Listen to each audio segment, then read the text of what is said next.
Good evening, everybody. What is happening?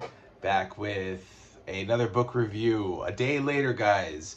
Read Volume 1 of Conan, The Coming of Conan in one day, guys. Started it today and finished it right then and there today. Took me a couple of hours, but man, I gotta tell you, I'm really enjoying.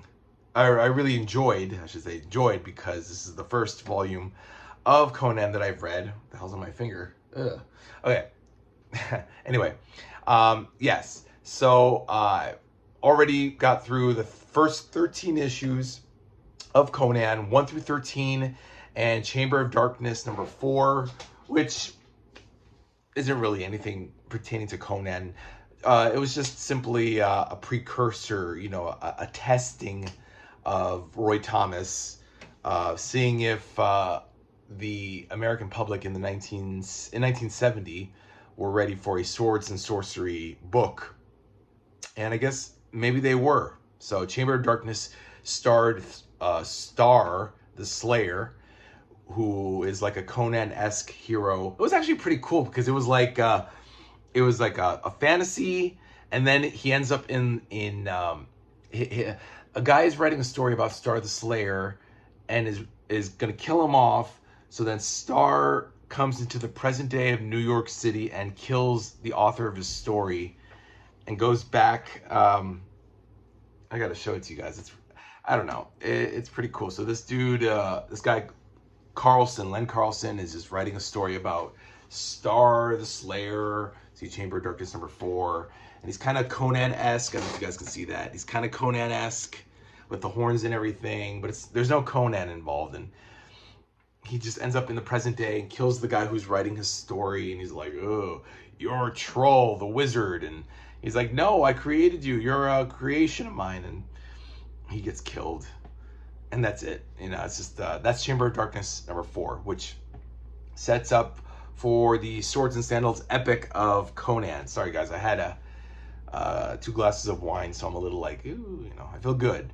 In a nutshell, we got Roy Thomas writing and Barry Windsor Smith, who's credited as Barry Smith, doing the artwork. Sal Buscema doing the ink, and I really enjoyed it, guys. I mean, I gotta say, the writing here is phenomenal. I mean, it's 1970. This covers 1970 to 1972. I mean, this totally reminds me of Don McGregor's work in Killraven, and even his work on Black Panther. Man, I mean, 1970, and this is written by Roy Thomas. Roy Thomas, the same bastard who wrote horrible dialogue in Sergeant Fury Volume 2, some crappy stuff in the X-Men's 60s adventures, the Avengers, and then I don't know what this guy was smoking, but whatever he was smoking was right, because it finally got him to mature and write excellent stories. I don't even know where to begin, guys. I mean, from top to bottom, the first 13 issues are just slam banging. No bullshit, no crappy, pathetic dialogue, nothing self-effacing, nothing cutesy poo, nothing that gives credence to it being a swords and sorcery, nothing hammy. It's just real mature stuff. And I think I know why. Roy Thomas, who wrote the book and managed to convince Stan Lee to buy the license for Marvel to produce, was a real fan of Conan, the Robert E. Howard stories and whatever. And I think he knew exactly what he wanted to focus on as a comic book and just put it out there. And there's really nothing wasted, guys. I mean, my one gripe is I think Conan talks a little too much. Conan talks way too much and says a lot of things a little too modern-esque. That's not very Hyborian, if you know what I mean. It takes place in the Hyborian age, which is like 12,000 years in the past, between the sinking of Atlantis and before the Marvel Universe began. But this is Marvel Earth 616.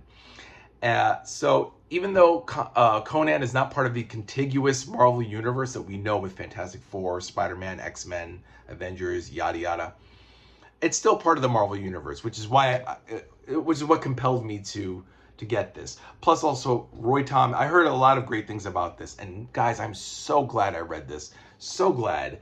I mean, I got to tell you, 1970, I mean, forget Fantastic Four, forget Spider-Man. This book fucking kicks ass. For 1970, I mean, Conan is really fucking mature.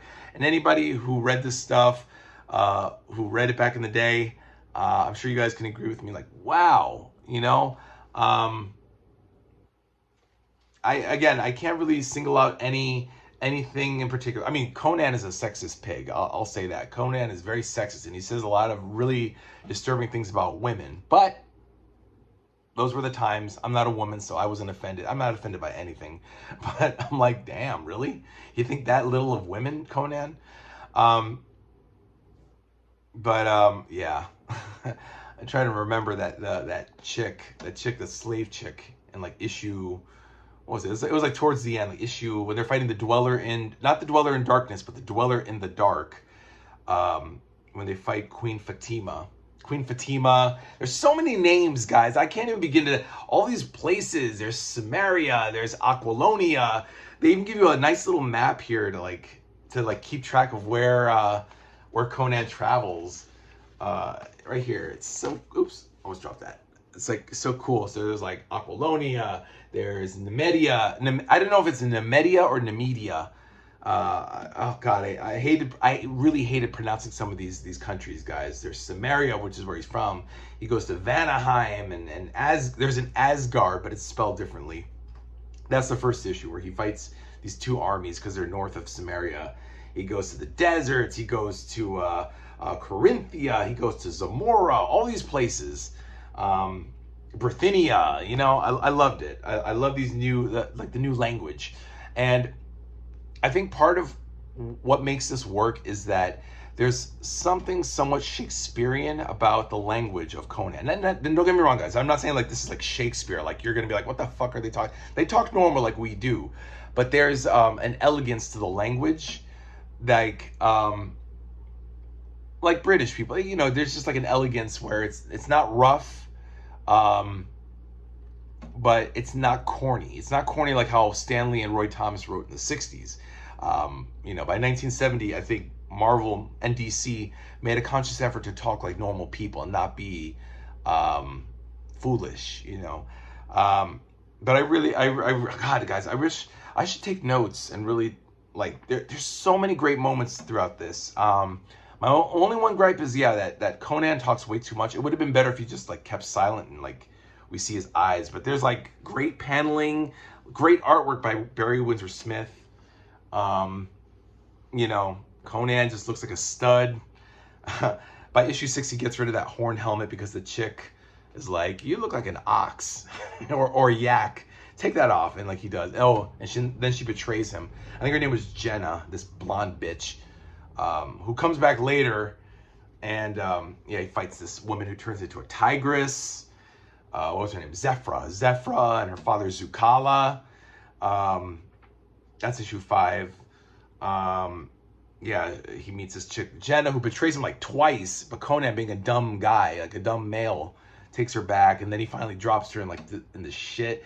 Some moments he drops women like to their death and doesn't give a fuck. Like if he's not gonna fuck them, Conan's just gonna fucking kill him. Like he just doesn't care. But he's honorable. Conan is honorable. He's not a real barbarian. I mean, he's a barbarian, but there's a code he lives by, an honor, and he does his best to help people in need. You know,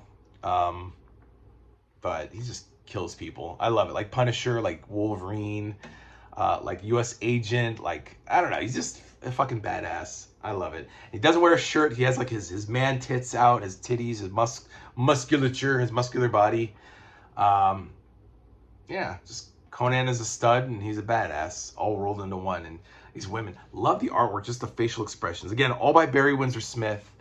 There's a weird meta story in here in like issue 11 or 12. Oh, it's 12, yeah. Where it's like Gil Kane and Roy Thomas are talking about creating. They do a backup story and like, yeah, this right here. It's cool. Like, yeah, right here. So we got Roy Thomas here, the writer, and we got Gil Kane here. Gil Kane actually drew himself, and they're talking about they're doing a story about this dude from Aquilonia, which is in Conan's era, named what's his name? Ragador? What's his name? Caligor. He's a knight in Aquilonia, which is a country, a province or country in Conan's time. And I don't know, it's just a meta story that talks about this high dragon. This whoever goes out to kill the high dragon becomes the high dragon because they wipe the blood on themselves, and I don't know. It's a confusing story, but it's pretty cool. And see again, like if you ever see a picture of these guys, like that is Gil Kane, and Gil Kane can draw himself pretty well. There's Roy Thomas, a blonde nerd hippie right there. And yeah, I mean, guys, I swear I read for like 5 hours straight the last 10 issues or so to get it done. 13 issues, and it's only like 352 pages. That's what they say, 352, but there might be less. There's a whole lot of extras back here in the back of the book. But the book ends like at 304. So I guess like another 50 pages of extra shit. And that's that, guys. That's Conan, The Coming of Conan, Volume 1. Already, guys, down. And I should be able to read the next one. The next one's only like 220 pages. Volume 2. Hawks from the Sea. Where is it? Right here. So look how small this book is, guys. Look how thin that is. Come on, I will like destroy this book tomorrow. I will like read it like within like maybe 5 hours. If I can just sit down and read it for like, yeah, because it's only, what, 13 issues? 14 to 20, only Conan the Barbarian 14 to 26. So that's 13 issues. And it's funny, Conan has no crossovers, no contemporary issues or comic books in his era, except maybe King Kull. Although no, that's King Kull of Atlantis. So I don't think that crossover. Red Sonja is like the only crossover. She didn't come until much later. So it's pretty lean, flimsy, epic. The rest are in the 300s, even though most of the Marvel Universe epics are like 400 to 500 pages. So 200 pages, 224. I know like Planet of the Apes is like 224 pages, which by the way I might get, guys. I might actually consider buying the Planet of the Apes epic. But that's another topic for another day. All right, guys. Ooh, I almost hit my eye right there. So this is the next book, guys. Hawks from the Sea, Volume 2, 1972 to 1973. Conan the Barbarian 14 to 26 is going to be up next starting tomorrow. And that is the review of Conan Volume 1.